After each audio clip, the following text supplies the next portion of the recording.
किसी गांव में संतोष नाम का एक किसान रहा करता था। संतोष बड़ा ही मेहनती था।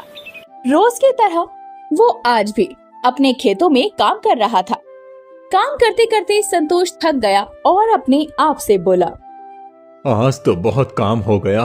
अब धूप भी बहुत तेज लग रही है और मैं थक भी गया हूँ। चलो थोड़ा खाना खा लेता हूँ। संतोष एक पेड़ के नीचे बैठकर खाना खाने लगता है। तभी एक छोटा सा कुत्ते का बच्चा उसके पास आकर बैठ जाता है। संतोष अब उससे कहता है, लगता है तू भी भूखा है। चल ठीक है, आज तू भी मेरे साथ ये रोटी खा ले। संतोष उसे रोटी का टुकड़ा दे देता है। कुत्ता रोटी को खा लेता है। अब संतोष काम करने लग जाता है और कुत्ता वहीं खेतों के किनारे बैठा रहता है। शाम को जब संतोष अपने घर जाने लगता है तो वो कुत्ता भी संतोष के पीछे पीछे जाने लगता है। संतोष का घर आ जाता है। फिर वो कुत्ते से कहता है, अरे भाई, तू तो मेरे पीछे पीछे मेरे घर तक आ गया। लगता है तेरा कोई घर नहीं है। ठीक है, आज से तू हमारे ही घर में रहना। चल अंदर आ जा। कुत्ता भी उसके साथ घर के अंदर आ जाता है। संतोष की पत्नी भावना जब संतोष के साथ कुत्ते को देखती है तो कहती है, अजी ये क्या, आप अपने साथ इस कुत्ते को भी घर में ले आए? हाँ भावना, बेचारा अकेला लगता है। हम इसे पाल लेते हैं। देखो ना कितना प्यारा है। हम इसका नाम टॉमी रखेंगे। और इस तरह अब टॉमी संतोष के घर में पलने लगता है। अब टॉमी भी काफी बड़ा हो चुका था और रोज संतोष के साथ खेतों में जाता और साथ ही खेतों से वापस भी आता था। ऐसे ही सब कुछ ठीक चल रहा था। एक बार की बात है, बारिश कम होने की वजह से बाकी सभी किसानों की तरह संतोष की फसल भी खराब हो गई थी। एक दिन संतोष की पत्नी संतोष से बोली, अजी हमारे खेत की सारी फसल तो खराब हो गई है। अब हमारा साल भर का खर्चा कैसे चलेगा? मैं तो कहती हूँ जो हो गया वो हो गया। आप दूसरी फसल लगाइए। भगवान ने चाहा तो बारिश अच्छी होगी और आपकी मेहनत जरूर रंग लाएगी। हाँ भावना, चाहता तो मैं भी यही हूँ, लेकिन दूसरी फसल लगाने के लिए पैसों की जरूरत होती है और मेरे पास तो बिल्कुल भी पैसे नहीं बचे हैं। मैं तो कहती हूँ आप साहूकार से उधार ले लीजिए। जैसे ही हमारी फसल तैयार होकर बिकेगी हम उसे उसका सारा पैसा लौटा देंगे। संतोष भावना के कहने पर टॉमी को लेकर साहूकार के पास पैसे मांगने जाता है। साहूकार जी, आप तो जानते ही हैं, इस बार बारिश न होने की वजह से सभी किसानों की फसल खराब हो गई है और साथ ही मेरी भी फसल खराब हो गई है। तो मैं दूसरी फसल लगाना चाहता हूँ। अगर आप मुझे कुछ पैसे ब्याज पर दे देते तो मैं आपको सूद समेत वो फसल बेचकर पैसे लौटा दूंगा। वो तो ठीक है संतोष, लेकिन सवाल ये होता है, यदि तुम समय पर पैसे नहीं लौटा पाए तो फिर क्या? देखो भाई, मेरा तो व्यापार है। मैं मुफ्त में कोई काम नहीं करता। तुम मुझसे पैसे ले जाओ, लेकिन तुम्हें अपने खेत मेरे पास गिरवी रखने होंगे। यदि तुम समय पर पैसे नहीं लौटा पाए तो तुम्हारे खेत मेरे हो जाएंगे। संतोष ऐसा नहीं करना चाहता था, लेकिन इसके अलावा उसके पास कोई रास्ता नहीं था। इसीलिए उसने अपने खेत गिरवी रख दिए और साहूकार से पैसे ले लिए। फिर संतोष ने खेतों में फिर से फसल लगाई और बहुत मेहनत करने लगा। अब संतोष की फसल तैयार होने का समय आ गया। एक दिन संतोष अपने कुत्ते से बोला, देख रहा है टॉमी, हमारी फसल तैयार होने वाली है और इस बार हमारी फसल कितनी अच्छी हुई है। हम साहूकार का पूरा कर्जा उतार देंगे। टॉमी ने खुशी में सर हिलाया। दूसरी तरफ जमींदार अपने एक आदमी को बुलाकर कहता है, भीमा, जरा जाकर संतोष के खेतों की खबर तो लो। मैं नहीं चाहता कि उसकी फसल तैयार हो और अच्छे दामों में बिक जाए, क्योंकि अगर ऐसा हुआ तो संतोष अपने खेत छुड़ा लेगा। लेकिन उसके खेत बड़े ही अच्छे हैं। मैं चाहता हूँ कि वो अपना उधार ना चुका पाए और मैं उसके खेत अपने कब्जे में ले लूं। इसीलिए जरा देख कर आओ। जी मालिक, मैं अभी देख कर आता हूँ। भीमा चुपचाप से संतोष के खेतों के किनारे जाता है और छुपकर देखता है कि संतोष के खेतों में फसल बहुत अच्छी लहलहा रही थी। वो सारी बातें जाकर साहूकार को बताता है तो साहूकार कहता है, भीमा, तुम खुद समझदार हो, तुम्हें पता है ना कि तुम्हें क्या करना है। समझ गया मालिक, आप चिंता मत कीजिए। संतोष की खेतों की फसल कितनी भी अच्छी हुई हो, लेकिन उनसे वो कोई लाभ नहीं कमा पाएगा। भीमा अपने साथ कुछ आदमियों को लेकर संतोष के खेत के पास जाता है। शाम का समय था। संतोष खेत से घर जाने की तैयारी कर रहा था। उधर से भीमा के साथ कुछ आदमी आकर फसलों को डंडे से मार मार कर खराब करने लगते हैं। तभी टॉमी उन्हें देख लेता है। टॉमी भौंकने लगता है। संतोष देखता है और कहता है, अरे अरे, कौन लोग हैं? आप मेरी फसल क्यों बर्बाद कर रहे हैं? लेकिन वो लोग संतोष की बातें नहीं सुनते। तभी टॉमी भौंकता है, उन्हें काटने के लिए दौड़ता है। सभी लोग टॉमी से डर जाते हैं। भीमा कहता है, बड़ा ही खतरनाक कुत्ता है ये, भागो भागो यहाँ से, नहीं तो हमें काट खाएगा। भीमा अपने सभी साथियों के साथ दुम दबाकर वहाँ से भाग जाता है।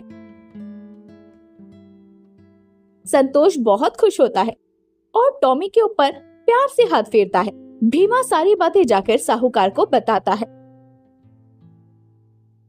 मालिक, उसने तो बहुत ही खतरनाक कुत्ता पाल रखा है। अगर हम भाग कर नहीं आते तो वो कुत्ता हमें काट ही लेता। इतना पैसा लेते हो और इतना छोटा सा काम नहीं कर सकते। ऐसा करो कि आज रात में जाना। रात में संतोष और उसका कुत्ता अपने घर में रहता है। इस समय उसकी फसलों को बर्बाद कर देना और आ जाना। दूसरी तरफ शाम हो चुकी थी। संतोष खेतों से घर जाने लगा था। टॉमी वहीं बैठा था। संतोष ने टॉमी से कहा, क्या बात है टॉमी, आज तो घर क्यों नहीं चल रहा है? टॉमी ने ना में सर हिलाया। तब संतोष बोला, टॉमी, रात हो चुकी है। अब हमारी फसल को कोई खतरा नहीं है। कौन आएगा इतनी रात को? चल चल, हम घर चलते हैं। कल सुबह तड़के ही उठकर आ जाएंगे। टॉमी जाने को तैयार नहीं हुआ। संतोष समझ गया कि टॉमी यहाँ रहकर पहरा देना चाहता है, इसलिए संतोष घर चला गया। टॉमी वहीं पर बैठा था। फिर आधी रात के बाद जब भीमा और उसके आदमी फसलों को खराब करने के लिए आए तो टॉमी ने फिर से उन्हें भोंक भोंक कर वहां से भगा दिया। भीमा ने सारी बातें आकर फिर से साहूकार को बताई। ये जानकर साहूकार ने अपने मन में सोचा, ऐसे तो संतोष की फसल तैयार हो जाएगी और उस कुत्ते की वजह से भीमा संतोष की फसलों का कुछ नहीं बिगाड़ पाएगा। लेकिन मुझे कुछ तो ऐसा करना होगा जिससे कि संतोष अपनी फसल ना बचा पाए। यदि मेरे किसी एक आदमी को संतोष का कुत्ता काट ले तो मैं सरपंच को ये बोल सकता हूँ कि संतोष का कुत्ता पागल हो गया है और संतोष को उसे बांध कर रखना चाहिए। और अगर संतोष ने अपने कुत्ते को बांध कर रखा तो उसकी फसलों को खराब करना फिर कौन सी बड़ी बात है। हाँ, यही सही रहेगा। यही सोचकर साहूकार भीमा से बोला, भीमा, मुझे कुछ नहीं पता। तुम्हें मेरा काम किसी भी तरह करना होगा। आज फिर से रात को उसके खेतों की तरफ जाओ और जब तक उसकी फसलों को खराब न कर दो वापस मत आना, समझे? अब भीमा फिर से संतोष के खेतों की तरफ गया। रात को टॉमी वहां पहरा दे रहा था। भीमा ने फिर से फसलों को खराब करने की कोशिश की। टॉमी गुस्से में आकर भीमा को काट दिया। तब दूसरे दिन साहूकार सरपंच के पास गया और बोला, जमींदार साहब, आप संतोष को कुछ समझाते क्यों नहीं? उसका कुत्ता पागल हो गया है। उसे अपने कुत्ते को बांध के रखना चाहिए। अब देखो ना, कल उसने मेरे एक आदमी को काट लिया। ठीक है भाई, मैं अभी जाकर संतोष को बोल देता हूँ कि वो अपने कुत्ते को बांध के रखे। सरपंच संतोष के घर गया और बोला, अरे संतोष भाई, मैंने सुना है कि तुम्हारे कुत्ते ने साहूकार के आदमी को काट लिया। सरपंच जी, साहूकार के आदमी मेरी फसलों को नुकसान पहुंचाना चाहते हैं, इसीलिए टॉमी ने उसे काटा, वरना टॉमी ने आज तक गांव में किसी को भी नहीं काटा। वो सब तो ठीक है, लेकिन जानवर का क्या भरोसा। आज उसने साहूकार के आदमी को काटा है, कल किसी और को काटेगा। तुम अपने कुत्ते को बांध कर रखो बस। सरपंच जी ऐसा कहकर चले जाते हैं। तब संतोष अपने कुत्ते को बांधते हुए कहता है, मैं जानता हूँ टॉमी, इसमें तेरी कोई गलती नहीं है, और क्या करूं मैं, तुझे बांधना भी नहीं चाहता, लेकिन मेरी मजबूरी है, सरपंच जी की बात को टाल नहीं सकता। उसके बाद संतोष अपने खेतों में जाता है और फसलों को काटकर रख देता है। रात हो चुकी थी। अब संतोष अपने आप से कहता है, हाँ, काम तो सारा हो गया, बस कल इन सारी फसलों को ले जाकर बाजार में बेच दूंगा और आए हुए पैसों से साहूकार का भी कर्जा उतार दूंगा और बाकी के पैसे अपने पास रख लूंगा। ऐसा कहकर संतोष घर चला जाता है। संतोष के घर जाते ही भीमा और उसके कुछ साथी वहां पर आते हैं और सारी फसलें चुरा कर ले जाते हैं। संतोष खेतों पर आता है और अपनी फसल नहीं पाता, तो वो हैरान हो जाता है और रोते हुए कहता है, हे भगवान, ये क्या हुआ, मेरी फसल चोरी हो गई, अब मैं क्या करूं? मुझे तो साहूकार का कर्ज भी उतारना है और अपने घर का खर्चा भी चलाना है, हे भगवान। संतोष बहुत दुखी होता है, पर वो कर भी क्या सकता था। वो अपने घर आता है और अपनी पत्नी को सारी बातें बताता है। भावना भी बहुत दुखी होती है और उसके बाद संतोष कहता है, भावना, वो सारी बातें तो ठीक हैं, लेकिन अगर मैं साहूकार के पैसे नहीं लौटाऊंगा तो वो मेरे खेत रख लेगा। वो ऐसा कह ही रहा था कि तभी साहूकार बाहर आया और बोला, संतोष, अरे ओ भाई संतोष, मुझे मेरा पैसा दे दो। अगर आज भी तुमने मेरा पैसा नहीं दिया तो मैं तुम्हारे खेत हमेशा के लिए रख लूंगा। फिर मुझसे मत कहना कि मैंने तुम्हारे साथ कुछ गलत किया है। हाँ। साहूकार जी, मेरे खेत में चोरी हो गई है, आप थोड़ा समय मुझे देंगे तो मैं आपके सारे पैसे लौटा दूंगा। नहीं नहीं संतोष, मैं तुम्हें और समय नहीं दे सकता। आज के बाद से तुम्हारे सारे खेत मेरे हो गए। साहूकार ऐसा कहकर वहां से चला जाता है। फिर संतोष अपनी पत्नी भावना से कहता है, भावना, अब मेरे पास घर चलाने का केवल एक ही रास्ता है कि मैं साहूकार के यहाँ पर जाकर उसकी नौकरी करूं। और फिर अगले दिन से संतोष साहूकार के यहाँ पर काम करने लग जाता है। अरे संतोष, जल्दी जल्दी हाथ चला जरा, काम तो अच्छी तरह कर। एक तो तुझे काम दिया, ऊपर से तू इतनी धीरे धीरे काम करेगा तो कैसे काम चलेगा। और हाँ, तेरे कुत्ते को गेट पर खड़ा कर दे, कम से कम कुछ और नहीं तो पहरेदारी ही करेगा गेट की। संतोष कुत्ते को गेट पर खड़ा कर देता है और घर के कामों में लग जाता है। शाम होती है। कुछ चोरों का उधर से गुजरना होता है। एक चोर साहूकार के घर को देखकर कहता है, भाई देख रहे हो ये कितना बड़ा घर है, चलो आज इसी घर में चोरी करते हैं, अच्छा खासा माल मिलेगा यहाँ पर। हाँ ठीक है, लेकिन गेट पर कुत्ता खड़ा है, ऐसा करते हैं दीवार फांद कर जाते हैं। चोरों ने जैसे ही दीवार फांदी, टॉमी ने देख लिया और जोर जोर से भौंकने लगा। अरे इस कुत्ते ने हमें देख लिया, कितना खतरनाक लग रहा है, चलो आज यहाँ से चले जाते हैं, फिर कभी चोरी करेंगे। चोर डर कर वहां से भाग गए। संतोष और साहूकार दोनों दौड़कर कुत्ते के पास आए। संतोष समझ गया कि टॉमी क्यों भौंक रहा है। साहूकार बोला, अरे तुम्हारा ये कुत्ता क्यों भौंक रहा है? साहूकार जी, जरूर ही यहाँ कुछ चोर आए होंगे, तभी ये इतनी जोर जोर से भौंक रहा है। चोर आए होंगे? मुझे तो कोई चोर दिखाई नहीं देता। अरे चोर वोर कुछ नहीं आए, तुम्हारा कुत्ता पागल है, जबरदस्ती भौंकता रहता है। मना करो इसे, ये भौंकना बंद करे और चुपचाप खड़ा होकर पहरा दे। संतोष को साहूकार की बात पर बहुत गुस्सा आता है और वो उसके जाने की बात कहता है। टॉमी, मैं जानता हूं कि तू चोरों को भगाने के लिए भौंक रहा था, लेकिन हमारी ईमानदारी और वफादारी की यहाँ कोई कदर नहीं है। अब साहूकार के घर में चोर आए या कुछ भी हो जाए, तू मत भौंकना, बस चुपचाप यहाँ खड़ा रहना। टॉमी हमें सर हिलाता है। ऐसे ही कुछ दिन बीत जाते हैं। एक दिन उन चोरों का फिर से वहां से गुजरना होता है। एक चोर बोला, यार देखो तो सही, कितना बड़ा घर है, यहाँ चोरी करके हमें बहुत कुछ मिल सकता है। हाँ भाई, वो सब तो ठीक है, लेकिन याद है ना तुझे, ये कुत्ता कितना खतरनाक है। पिछली बार तो बच ही गए थे हम, वरना हमें काट लेता वो। टॉमी इन दोनों की बातें सुन रहा था। तभी टॉमी ने सोने का नाटक किया।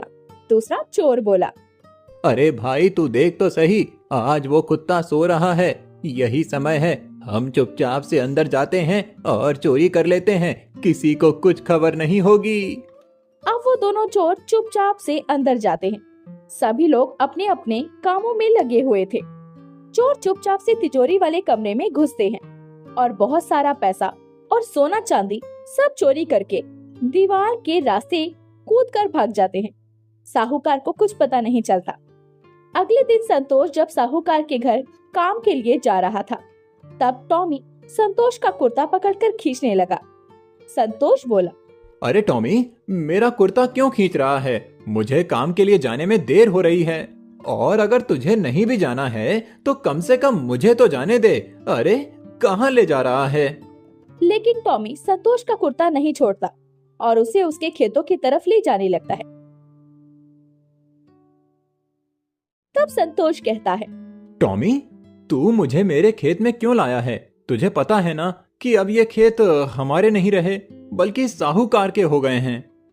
टॉमी खेत के किनारे अपने पैरों से खोदने लगा। संतोष को समझ नहीं आया। संतोष ने सोचा, शायद टॉमी मुझे कुछ बताना चाहता है। जहाँ ये खोद रहा है वहाँ खोद कर देखता हूँ। संतोष ने वहाँ खुदाई की तो वहाँ से सोने, चांदी, हीरे और बहुत सारे पैसे निकले। ये देखकर संतोष चौंक गया और टॉमी से बोला, इतने सारे पैसे और गहने भला हमारे खेत में कैसे आए?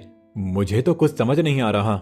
तब टॉमी ने इशारे से संतोष को समझाने की कोशिश की कि चोरों ने चोरी करके ये सब यहाँ दफना दिया। संतोष भी टॉमी का इशारा समझ गया और बोला, अच्छा, समझ गया। तू खामोश हो गया था, इसीलिए चोरों ने साहूकार जी के घर से चोरी कर ली।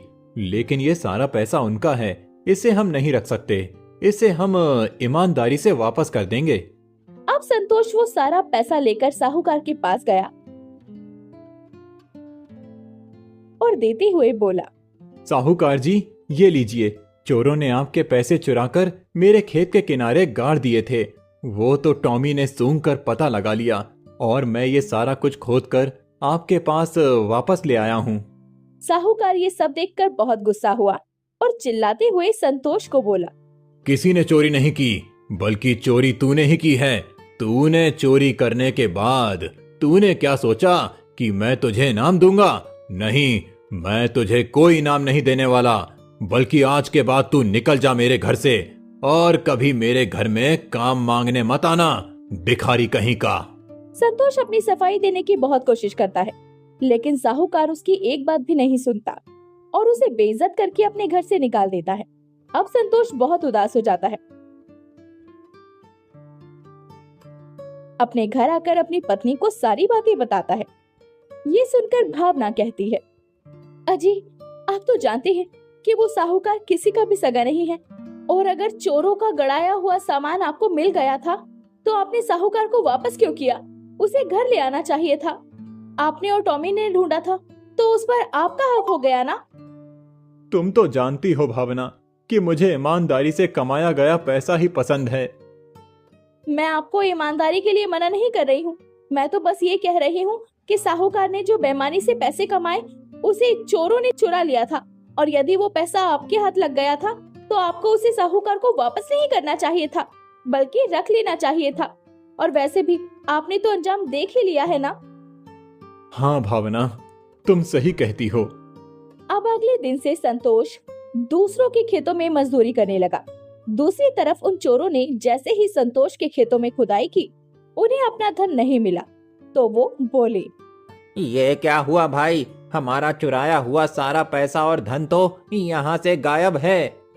तू सही कहता है भाई, शायद वो हमारी किस्मत में ही नहीं था, इसीलिए चला गया। लेकिन वो बड़ा सा घर तो याद है ना तुझे? अब हम दूसरी बार वहाँ पर चोरी करेंगे। तूने देखा नहीं वहाँ कितना सारा धन था? तू चिंता मत कर, हमें वहाँ धन की कोई कमी नहीं होगी। जब तक वो कंगाल ना हो जाए हम वहाँ पर चोरी करते रहेंगे। वो सब तो ठीक है, लेकिन अगर वो भयानक कुत्ता वहाँ पर जागता रहा तो मुझे तो बड़ा ही डर लग रहा है। अरे नहीं नहीं, डरने की कोई बात नहीं है। मैं आज सुबह जब उधर से आ रहा था तो मैंने देखा कि वहाँ पर कोई भी कुत्ता नहीं था। लगता है वो कुत्ता कहीं चला गया है। ठीक है, तो आज रात को हम फिर से वहीं चोरी करेंगे। और रात होने पर जब सभी लोग सो रहे थे तो उन दोनों चोरों ने साहूकार के घर में घुसकर फिर से चोरी कर ली, और चोरी किया हुआ सारा पैसा छुपाने के लिए फिर से संतोष के खेतों के किनारे पहुंचे। तभी एक चोर बोला, नहीं भाई, इस बार हम अपना पैसा यहाँ नहीं छुपाएंगे। याद नहीं, पिछली बार किसी ने खोद कर निकाल लिया था। इस बार हम कोई नई जगह की तलाश करते हैं। यही सोचकर वहाँ से थोड़ी दूर लगे एक बरगद के पेड़ के नीचे उन दोनों ने खोद कर अपना चोरी किया हुआ पैसा और जेवर गाड़ दिए और वहाँ से चले गए। दूसरे दिन संतोष जब काम पर जा रहा था तब टॉमी संतोष का कुर्ता फिर से खींच खींच कर खेतों की तरफ ले जाने लगा। संतोष समझ गया कि वो कुछ बताना चाहता है। थोड़ी ही देर में टॉमी संतोष को लेकर उस पेड़ के नीचे आ गया जहां चोरों ने चुराया हुआ धन और जेवर गाड़े थे। उसके बाद टॉमी वहां पर पैरों से खुदाई करने लगा। संतोष सब कुछ समझ गया। संतोष ने खुदाई की और वहां से सारा धन निकाल लिया, और वो सारा धन लेकर अब अपने घर आ गया और अपनी पत्नी को देता हुआ बोला, देख रही हो भाग्यवान, हमारे टॉमी ने आज हमें फिर से चोरी के धन को निकालने में मदद की है। अब तुम बताओ क्या करना है? करना क्या है, आप तो ये सारे पैसे रख लीजिए और सारे जेवर जौहरी के पास ले जाकर बेच दीजिए। अगले दिन संतोष ने ऐसा ही किया। वो जौहरी के पास गया और सारे जेवर को बेचकर आ गया। उसके बाद भावना बोली, ये आपने बहुत ही अच्छा काम किया। मैंने तो कल ही सरपंच जी से बात कर ली थी। उनके पास एक बड़ा ही अच्छा खेत है। चलिए इन पैसों से हम वो खेत खरीद लेते हैं। वो सब तो ठीक है भावना, लेकिन सरपंच जी ने पूछा कि ये पैसे तुम्हारे पास कहाँ से आए, तो मैं क्या कहूँगा? कहना क्या है, बता देंगे हमारी माता जी के सोने के कंगन रखे थे, हमने उसे बेच दिया। और इस तरह वो लोग सरपंच जी के पास पहुँचे। सरपंच जी को पैसे देकर कुछ नए खेत खरीद लिए। दूसरी तरफ जैसे ही चोरों को पता चला कि उनका सारा धन फिर से गायब हो गया है, उन्होंने फिर से जमींदार के घर में चोरी की, और बार बार चोरी करने से जमींदार पूरी तरह कंगाल हो गया। और दूसरी तरफ संतोष ने अपने नए खेत खरीदे, खेतों में बहुत मेहनत की और शानदार फसल पककर तैयार हुई, और वो अपनी पत्नी और अपने कुत्ते टॉमी के साथ हंसी खुशी रहने लगा।